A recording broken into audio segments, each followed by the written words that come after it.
मेरी माँ को कैंसर था। माँ के इलाज के लिए मैं रात के समय स्टेशन पर टैक्सी चलाता था। एक रात मैं स्टेशन पर खड़ा सवारी का इंतज़ार कर रहा था कि सामने से एक बूढ़ी औरत ट्रेन से उतरी और गाड़ी में बैठकर मॉल की तरफ चलने को कहा। उसके पास भारी भारी बैग्स थे। अचानक बूढ़ी औरत को हार्ट अटैक आया और वो मर गई। मैंने उसके घर वालों को ढूंढने की बहुत कोशिश की, लेकिन कुछ पता न चला। एक रात मेरी नज़र उसके बैगों पर पड़ी। बैग खोलकर मेरी आंखें फटी की फटी रह गईं, क्योंकि उसमें तो रात के 3 बज चुके थे। नींद से मेरी आंखें बोझल थीं और सर्दी इतनी ज़्यादा थी मानो शरीर में सुइयां चुभ रही हों। लेकिन मैं घर नहीं जा सकता था। मैंने बेताबी से टैक्सी स्टैंड पर दूर दूर तक नज़र दौड़ाई। कोई सवारी आती भी दिखाई नहीं दे रही थी। कल सुबह माँ को अस्पताल लेकर जाना था। दवाइयों का एक लंबा खर्चा है जिसके लिए पैसों की आवश्यकता है। मैंने खुद को याद दिलाया और एक बार फिर से अपनी जेब में पड़े हुए 100 के वो कुछ नोट निकाल कर देखे। इनके अलावा मेरे पास कोई रुपया नहीं था। माँ को कैंसर था जिसकी दवाइयाँ इतनी महंगी थीं कि मेरी महीने भर की सैलरी चुटकियों में उड़ जाती थी। मजबूरन मुझे रात के समय स्टेशन पर टैक्सी चलानी पड़ती थी। यहाँ से जो पैसे मिलते उनसे मैं जैसे तैसे करके माँ का इलाज करवा तो रहा था, लेकिन मुझे कोई उम्मीद न थी। माँ की हालत दिन प्रतिदिन बिगड़ती जा रही थी। मेरी आंखों में माँ के दुख का सोचकर आंसू आने लगे। वह बेचारी भूखी प्यासी मेरा इंतजार करती करती सो जाया करती थी। खाना बनाने की उसमें हिम्मत न थी। मैं ही टैक्सी लेकर निकलने से पहले कुछ उल्टा सीधा बना कर रखाया करता था, लेकिन जब भी घर जाता वो खाना यूं ही मेज़ पर पड़े पड़े ठंडा हो जाता। माँ भूखी सो चुकी होती थी। मैं अपने विचारों में गुम था। जब दूर से मुझे ट्रेन की सीटी की आवाज़ सुनाई दी, मैं होशियार होकर खड़ा हो गया। ट्रेन रुकती तो शायद कोई ना कोई यात्री टैक्सी बुक करता। शोर मचाती हुई ट्रेन पटरी पर आकर रुकी तो एक एक करके यात्री उतरने लगे। इतने ज़्यादा लोग तो थे ही नहीं, बस इक्का दुक्का यात्री ही थे। तभी मेरी नज़र एक बूढ़ी औरत पर पड़ी। वो बड़ी मुश्किल से घसीटते हुए अपने 2 भारी भारी बैग ट्रेन से नीचे उतार रही थी। मुझे बड़ा आश्चर्य हुआ। बुढ़िया को देखकर तो ऐसा लगता था कि वो किसी घर में काम करती होगी। उसके कपड़े बहुत ही पुराने और फटे हुए थे। सर के बाल सफ़ेद उलझे हुए, चेहरे पर झुर्रियों का जाल और बैग भी फटे पुराने थे और मिट्टी से गंदे हो रहे थे। लेकिन वो इतने ध्यान से उन्हें उतार उतार कर नीचे रख रही थी कि मुझे हंसी आ गई। इस बुढ़िया को कौन रात के समय लेकर जाएगा। मैं जल्दी से उसकी ओर पीट करके खड़ा हो गया। ऐसे बूढ़े यात्रियों से तो मैं बचा ही करता था। कुछ ही देर गुजरी थी कि मेरे कान में कुछ अजीब सी आवाज़ें टकराईं। मैंने पलटकर देखा। कुछ नशेड़ी उस बुढ़िया को अपने घेरे में लिए हुए खड़े थे। क्या माल छुपा रखा है बुढ़िया इन बैगों में? हमें भी तो थोड़ा सा हिस्सा दे दे, कुछ हमारा भी भला हो जाए। एक नशेड़ी ने झूमते हुए बुढ़िया के बैग को पकड़ना चाहा, लेकिन वो घबराकर पीछे हटी। उसने बैग उठाकर अपने सीने से लगा लिया और दूसरे बैग को घसीटकर अपने पास कर लिया।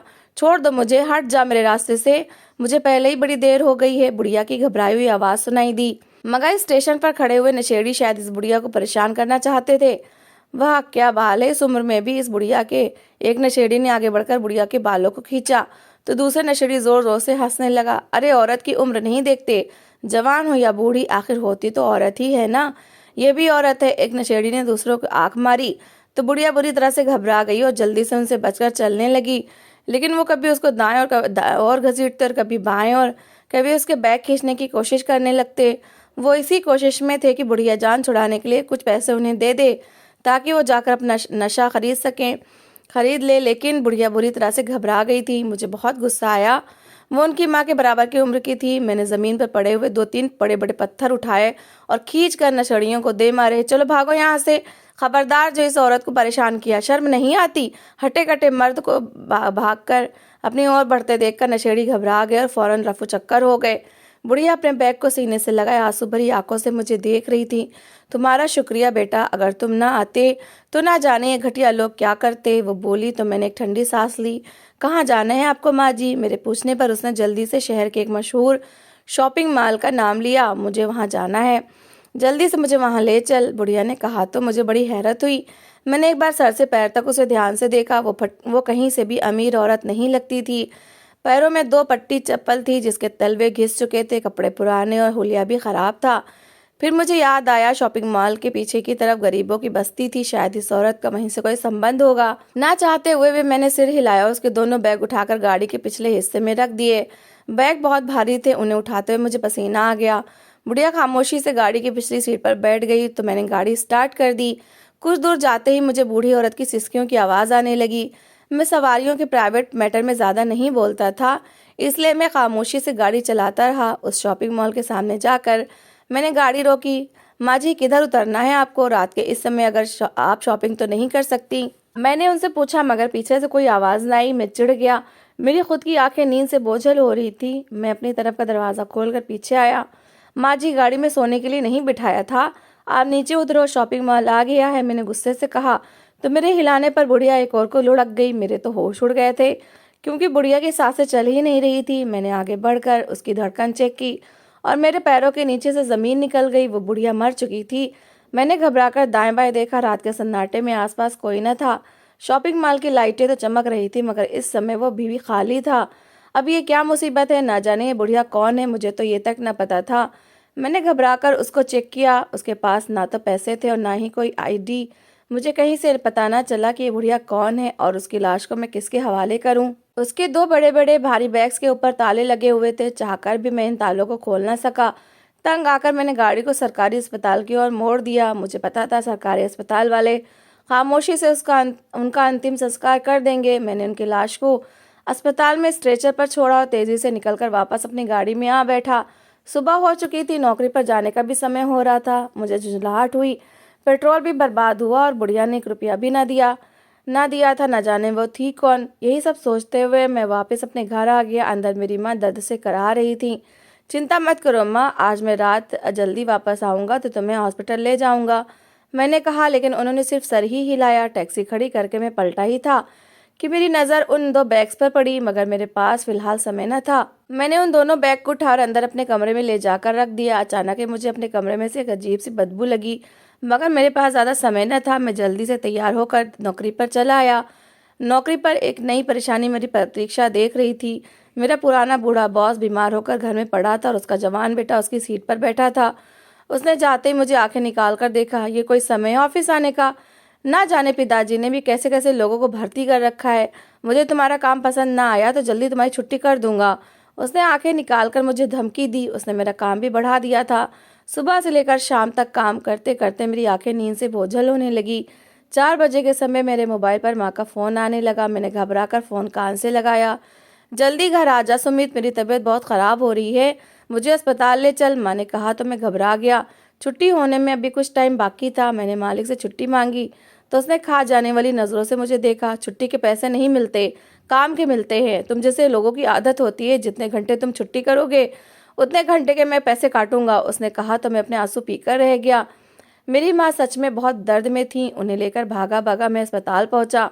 इनकी हालत बिगड़ गई है, अब इनका ऑपरेशन होना ज़रूरी है। अगर ऑपरेशन नहीं हुआ तो इनकी जान भी जा सकती है। दवाइयों का भी अब कोई असर नहीं होगा, डॉक्टर ने मुझे साफ साफ कह दिया। मेरे तो होश उड़ गए।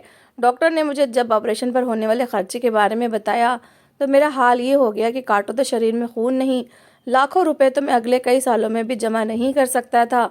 और डॉक्टर ने मुझे सिर्फ 10 दिनों का समय दिया था। माँ को लेकर मैं घर वापस आ गया। आज स्टेशन पर जाने का दिल ही नहीं कर रहा था। थका हारा अपने कमरे में लेटे मैं सोचने लगा। अचानक मुझे एहसास हुआ कि वो ही बदबू जो कल आ रही थी वो आज फिर आ रही है, और आज वो बदबू काफ़ी ज़्यादा थी। मैंने उठकर दाएं बाएं देखा। कमरे में कोई ऐसी चीज़ तो ना थी जिससे बदबू आ रही थी। मैं करवट बदलकर लेट गया, लेकिन वो बदबू अजीब सी थी। यूँ लग रहा था जैसे किसी जानवर की लाश सड़ रही हो। कुछ देर मैं करवटें बदलता रहा। माँ के इलाज के लिए रुपए कहाँ से जमा करूँ, ये सोचता रहा, मगर कोई रास्ता नजर न आया। थक हार कर मैं उठ खड़ा हुआ। टैक्सी स्टैंड पर ही चला जाता हूँ, कुछ पैसे तो मिल ही जाएंगे। मैंने एक बार फिर से टैक्सी निकाली और स्टेशन की ओर जाने लगा। रात गहरी होती जा रही थी और साथ ही साथ ठंड भी बढ़ रही थी। टैक्सी स्टैंड पर चहल पहल थी। स्टेशन पर ट्रेन आकर खड़ी हुई थी। क्योंकि अभी रात ज़्यादा नहीं हुई थी, इसलिए बहुत से यात्री नीचे उतर रहे थे, मगर उनमें से कोई भी मेरी टैक्सी पर नहीं बैठा था। धीरे धीरे रात गुजरने लगी।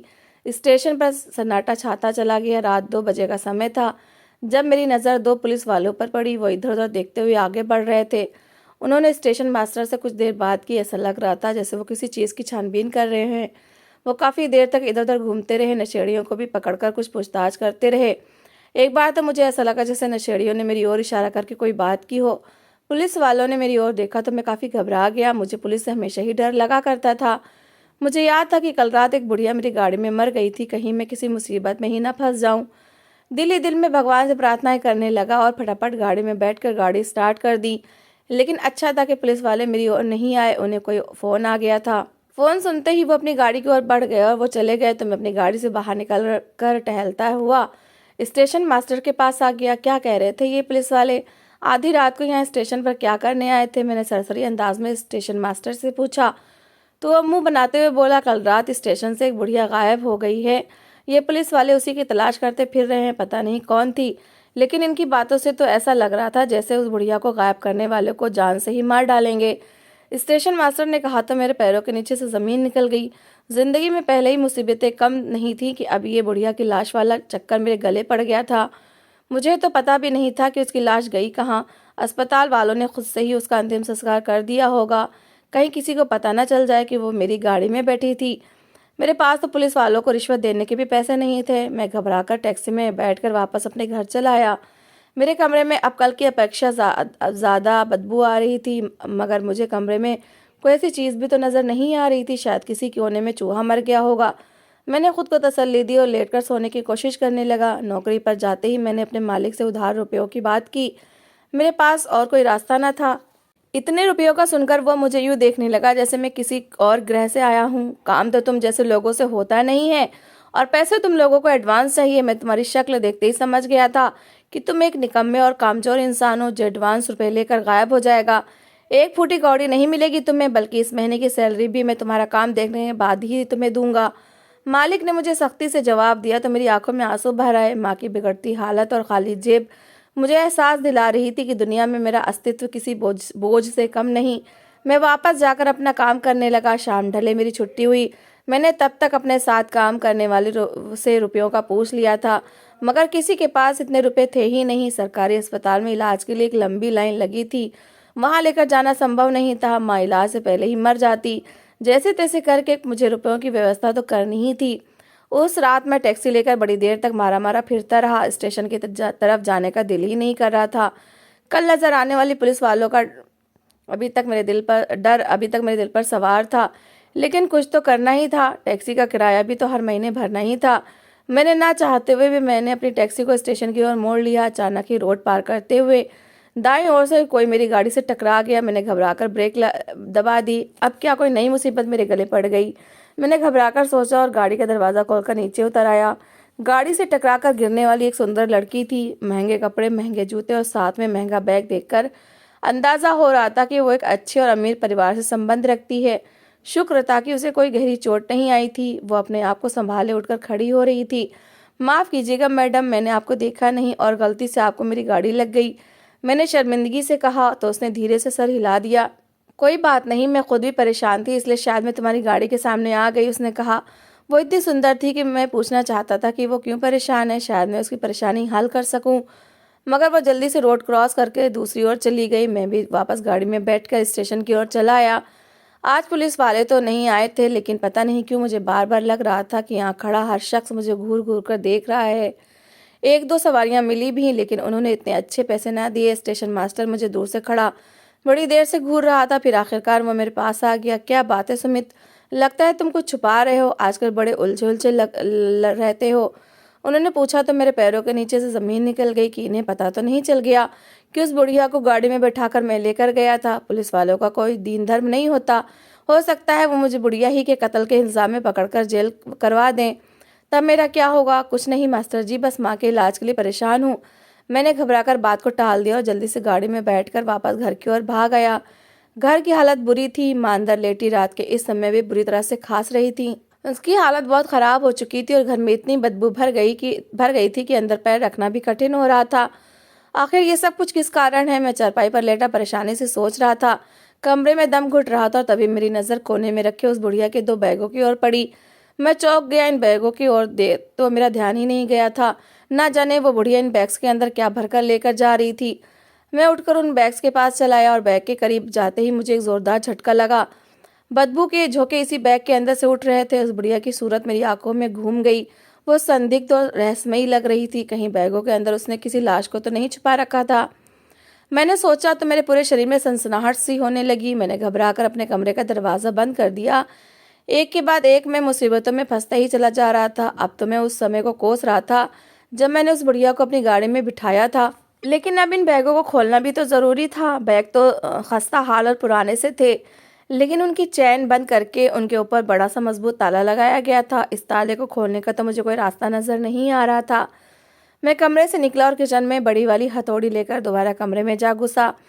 सुमित हथौड़ा लेकर कहाँ जा रहा है? मेरी माँ ने मुझे देखा तो मैं जल्दी से हथौड़ा अपने पीछे छुपा लिया। कुछ नहीं माँ, आप सो जाएं। कमरे में बेड पर एक कील निकली हुई है, उसे ही ठीक करने लगा हूँ। मैंने माँ को तसल्ली दी तो करवट बदल कर लेट गई। मैं अपने आप को संभाले वापस कमरे में आया। दोनों बैग मेरे सामने थे। मैंने हथौड़े से एक बैग के ताले के ऊपर मारना शुरू कर दिया। ताला बड़ा मजबूत था, लेकिन थोड़ी देर के बाद ताला टूट गया। मैंने ताला खोलकर नीचे रखा और बैग की जिप खोली, और एक पल के लिए तो मैं सख्ते में आ गया। बैग के अंदर ठूस ठूस कर सामान भरा गया था। ये सब उस बुढ़िया के कपड़े थे। आश्चर्य की बात थी कि ये कपड़े नए और चमकदार थे। बुढ़िया ने जो कपड़े पहने थे उनकी अपेक्षा में ये महंगे भी अधिक थे। मैं एक एक करके सारे कपड़े बाहर निकालता चला गया। बदबू कहाँ से आ रही थी अभी तक कुछ पता न चला था, क्योंकि बैग के अंदर तो ऐसा कुछ न था। साफ सुथरे कपड़े और आखिर में एक छोटा सा डब्बा पड़ा हुआ था। उस डिब्बे में से भी बदबू नहीं आ रही थी। मैंने उसे लापरवाही से एक तरफ रखा और दूसरा बैग खोलने लगा। उसका ताला तोड़कर मैंने दाईं ओर को देख रखा और बैग खोला तो मैंने अपने नाक के ऊपर हाथ रख लिया। बदबू के झोंके इसी बैग के अंदर से आ रहे थे। कांपते हाथों से मैंने बैग की जिप खोली, उसे अपने सामने फैला दिया। कुछ कपड़े रखे थे और उन कपड़ों के साथ ही एक बड़ा सा डब्बा रखा हुआ था। बदबू उसी में से आ रही थी। मैंने कांपते हाथों से वो डिब्बा खोला। अंदर तरह तरह के खाने थैलियों में पैक करके रखे हुए थे। ये फ्रोजन खाने थे। शायद माँ जी का घर का खाना खाने की आदी थी और यात्रा के लिए उन्होंने ये सारे खाने बैग के अंदर रखे थे, या शायद वो ये सारा खाना लेकर अपने घर जा रही थी, क्योंकि इतनी ज़्यादा मात्रा में खाना खराब होने के कारण ही कमरे में बदबू फैली हुई थी। वो सारा खाना सड़ चुका था। मैंने उसे निकाल कर एक तरफ रख दिया। इसके अलावा तो बैग में कुछ ना था। मुझे मायूसी सी होने लगी। मैंने दोनों बैगों को दीवार से लगा दिया। बुढ़िया के कपड़े मेरे भला किस काम के थे? मैंने वो सारे उठाकर वापस बैग के अंदर डाल दिए। फिर छोटे से डिब्बे पर मेरी नज़र पड़ी। मैंने यूं ही आगे बढ़कर वो डिब्बा खोला तो मेरी आंखें फटी की फटी रह गई। डब्बे के अंदर बहुत ही कीमती गहने थे। सोने की बनी मोटी मोटी चूड़ियाँ और गले के हार, अंगूठियाँ और भी कई गहने थे। शायद गहने उसी बुढ़िया के थे। कांपते हाथों से मैंने वो डिब्बा बंद करके घर के सबसे सुरक्षित कोने में छुपा दिया। माँ के इलाज के लिए रुपयों की व्यवस्था होती हुई नजर आ रही थी। मुझे खुशी भी हो रही थी और डर भी लग रहा था। अब तो मुझे वो अनजान बुढ़िया बड़ी अच्छी लगने लगी थी। सुबह ये सारे गहने जाकर ज्वेलर को बेच दूंगा। माँ के इलाज के लिए रुपये मिल जाएंगे। मैंने पक्का इरादा किया, लेकिन उसी पल दरवाज़ा जोर से धड़धड़ाया गया। मैं काँप उठा। पुलिस वाले मेरी नज़र के आगे घूम गए। इस समय कौन आ गया? मैंने घबराकर सोचा। बाहर हल्का हल्का उजाला फैल रहा था। रात सुबह में बदल रही थी। माँ अपने कमरे में दर्द से कराहती हुई लेटी थी। मैं अपने कमरे का दरवाज़ा खोलकर बाहर निकल आया। घर के दरवाजे के बाहर से दबी दबी सी आवाज़ें आ रही थी। ऐसा लग रहा था बाहर कई सारे लोग जमा हैं। मेरे पैर कांपने लगे। अगर पुलिस वाले हुए और उन्होंने मुझे गिरफ्तार कर लिया तो मैं क्या जवाब दूंगा? मेरी डर से हालत ख़राब होने लगी। दरवाज़ा एक बार फिर ज़ोर ज़ोर से बजा था। इस बार मैं मजबूर हो गया कि जाकर दरवाज़ा खोल दूं। कौन है? मैंने कपकपाते हाथ दरवाजे पर रखे। दरवाज़ा खोलो। क्या ये सुमित का घर है जो स्टेशन पर टैक्सी चलाता है? बाहर से एक कड़क आवाज़ आई तो मैं एक बार फिर काँप कर रह गया। ना चाहते हुए भी मुझे दरवाज़ा खोलना पड़ा, और दरवाज़ा खोलते ही मेरे पैरों के नीचे से ज़मीन निकल गई। वहाँ 3 पुलिस वाले खड़े थे और खा जाने वाली नज़रों से मुझे घूर रहे थे। उनके साथ एक औरत और एक आदमी भी थे। जी, मैं ही सुमित हूँ। मैं ही स्टेशन पर टैक्सी चलाता हूँ, मैंने कमज़ोर आवाज़ में कहा। तो पुलिस वाले लपक कर मेरे घर के अंदर आ गए। कुछ दिन पहले रात के समय तुमने एक बुढ़िया को टैक्सी स्टेशन से उठाया था। अब उस बुढ़िया का कहीं पता नहीं चल रहा। वो दिल की मरीज थी, उसे कहाँ पर छोड़ा तुमने? पुलिस वाले ने गुस्से से पूछा तो मैं कांपने लगा। डरते डरते मैंने उन्हें सारी बात बता दी कि किस तरह बुढ़िया मेरी टैक्सी में बैठते ही भगवान को प्यारी हो गई थी और मैं उन्हें अस्पताल में छोड़ आया। पुलिस वाले के साथ आए हुए उस आदमी की आंखें हैरत से फैल गईं। अचानक उसने जेब से मोबाइल निकाला और टहलता हुआ जरा दूर हो गया। मुझे पता था कि अब मेरे साथ कुछ अच्छा नहीं होने वाला। अपना अंजाम साफ नजर आ रहा था, लेकिन मुझे बड़ी हैरत हुई जब वो आदमी वापस मुड़ा तो उसके चेहरे पर बड़ी खुशी भरे स्वभाव थे। तुम्हारा बहुत बहुत शुक्रिया सुमित भाई, तुमने मेरी माँ की लाश को कहीं इधर उधर नहीं फेंक दिया। अस्पताल वालों ने उन्हें मुर्दा घर में सुरक्षित रखा है। हम आज ही उनका अंतिम संस्कार कर देंगे। हम सब उनका इंतजार कर रहे थे। वो ज़बरदस्ती अकेले ही दूसरे शहर से यहाँ चली आई और फिर गायब हो गई। हम सब बड़े परेशान थे, लेकिन अब उनकी लाश मिल गई है तो हमारे दिलों को चैन आ गया है। उस आदमी ने कहा तो मुझे विश्वास नहीं आया कि मेरी जान इतनी जल्दी छूट गई है। अचानक ही वो आदमी बोला, मेरी माँ का कुछ सामान भी था, वो सामान अब कहाँ है? मैं उसे देख कर रह गया। अब तो मुझे मेरे ईमान पर बात आ गई थी। अंदर बुढ़िया के दोनों बैग पड़े थे, लेकिन उन गहनों का डिब्बा मैं उस आदमी को नहीं देना चाहता था। एक तरफ मेरी माँ का इलाज था और दूसरी तरफ सामने खड़े ये लोग। अगर मैं वो डब्बा ना देता तो शायद पुलिस वाले मुझे पकड़ लेते, क्योंकि उन्हें पता तो था ही कि डिब्बे में उसकी माँ के गहने थे। मैं बेबस होता हुआ वापस अंदर आ गया और डब्बा और वो बैग निकालकर उन लोगों के हवाले कर दिए। बैग के अंदर रखे कपड़ों को देखकर वो औरत इमोशनल हो गई। उसके चेहरे पर ध्यान गया तो मैं चौंक गया। ये वही लड़की थी जिसकी टक्कर मेरी टैक्सी से हुई थी। तुम्हारा धन्यवाद, तुमने हमारी माँ का सामान हमें वापस कर दिया, उस औरत ने कहा और जल्दी से बैग के अंदर कपड़े रखकर उठ खड़ी हुई। वो सब मेरा धन्यवाद करते हुए घर से बाहर निकलते चले गए। मैं एक बार फिर खाली हाथ रह गया। मेरा दिल चाहा मैं फूट फूट कर रो दूं। अंदर मेरी माँ मौत के सामने खड़ी थी और अब मैं उसका इलाज नहीं करवा सकता था। मैं खामोशी से अंदर कमरे में आकर लेट गया। नौकरी पर जाने का समय हो रहा था, लेकिन मेरा दिल ही नहीं चाह रहा था कि मैं आज घर से बाहर निकलूं। चारपाई पर करवटें बदलते बदलते मुझे कई घंटे गुजर गए।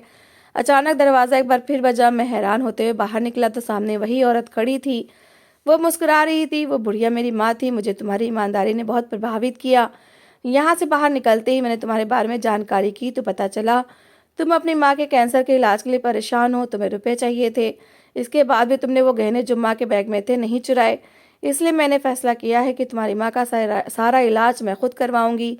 जितना भी रुपया पैसा लगेगा तुम्हें उसके लिए परेशान होने की ज़रूरत नहीं, उस औरत ने कहा। तो मैं फटी फटी आंखों से उसे देखने लगा। मेरी तो सारी परेशानी ही हल हो गई थी। उस औरत ने अपना कहा पूरा कर दिखाया। माँ का बहुत अच्छा इलाज होने लगा। उसने अपनी कंपनी में मुझे एक अच्छी नौकरी दे दी। विश्वास नहीं आता था कि ज़िंदगी इतनी अच्छी हो जाएगी। एक साधारण सी भलाई ने मेरी सारी परेशानियाँ दूर कर दी थी। तो दोस्तों, इस कहानी को लेकर आपकी क्या राय है कमेंट बॉक्स में ज़रूर बताएं।